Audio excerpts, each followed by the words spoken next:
dayah lah kalau kata orang Aceh. Rata-rata guru orang-orang yang mengajarkan martabat 7, beberapa tidak mendapat hidayah dari Allah.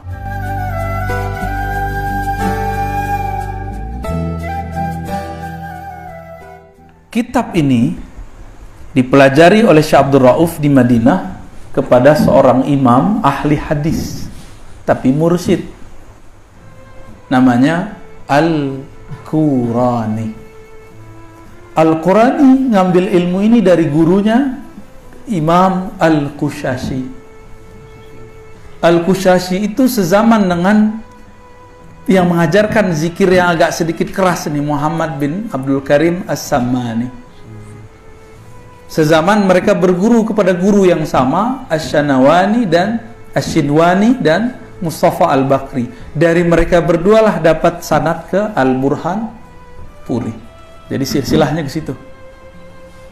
Itu sebabnya ketika Syekh Abdul Somad Al-Falbani pulang, beliau nulis dalam bahasa Melayu, tapi aksaranya Arab. Kita sebut Arab Melayu. Kalau di Jawa disebut pegon.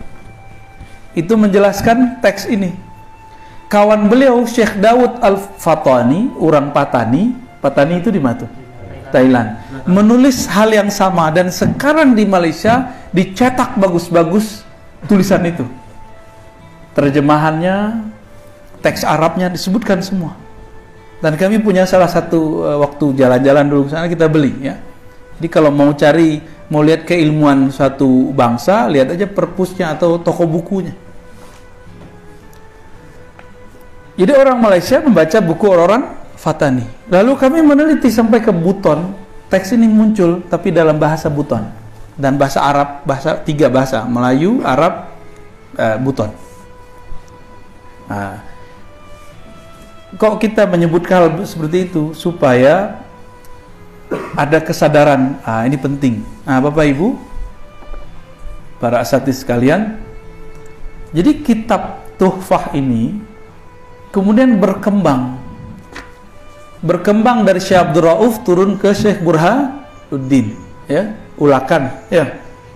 Syekh Burhanuddin Ulakan itu punya pesantren, punya zawiyah lah, dayah lah kalau kata orang Aceh. Itu kemudian berkembang sampai hari ini dan diwariskan turun-temurun dari syekh ke syekh, murid, dan banyaklah pesantren di Pariaman, di beberapa wilayah mewariskan ilmu tentang martabat 7 kitab ini. Cuma di antara murid beliau itu ada yang bukan orang pesantren. Karena ada yang bukan dari pesantren, akhirnya cuma menggunakan catatan lamanya. Di ujung kitab disebutkanlah metode zikir tercepat, tidak menyebut. Nah, itu pertanyaan Mintuo Buya Burhan tadi di Lintau pagi. Zikir tapi tidak menyebut, Buya, nggak menghitung, cuma memandang. Nah, sebenarnya dari kitab ini. Cuma rata-rata guru orang-orang yang mengajarkan martabat 7, beberapa tidak mendapat hidayah dari Allah. Akhirnya malah tergelincir.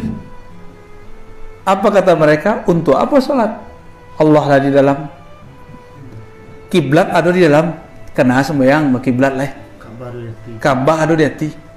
Nah, itu tidak bertemu dalam kitab martabat 7 yang asli.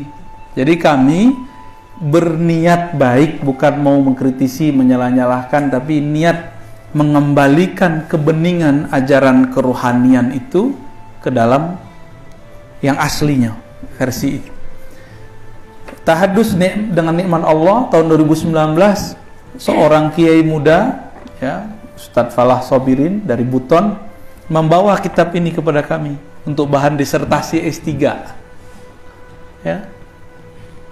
2019. Waktu itu cara berpikir kami masih ala ahli kalam, ahli akidah, filsafat, masih filsafat sama hadis. Jadi ketika membaca ini, baru satu halaman sudah susah menjelaskannya. Bisa dipahami tapi susah dijelaskan. Nah, kayak gitu. Alhamdulillah dengan corona, akhirnya kami yang biasanya ngajar sekarang belajar lagi. Belajar ke guru lagi, ketemu masyaikh lagi. Walaupun yang diajarkan bukan kitab ini, tapi isi kitab ini kita pelajari di luar. Selama corona itu kami seminggu bisa keluar 2 kali dari rumah, malam-malam, jam 12 mulai ngaji sampai subuh.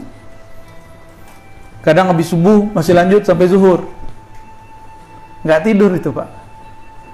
Kini karena mungkin ada yang sudah terbiasa dengan gaya itu, tapi karena tidak semua terbiasa, paling kita ajak dari jam 10 minimal sampai jam 2 balik. Balik kok enak.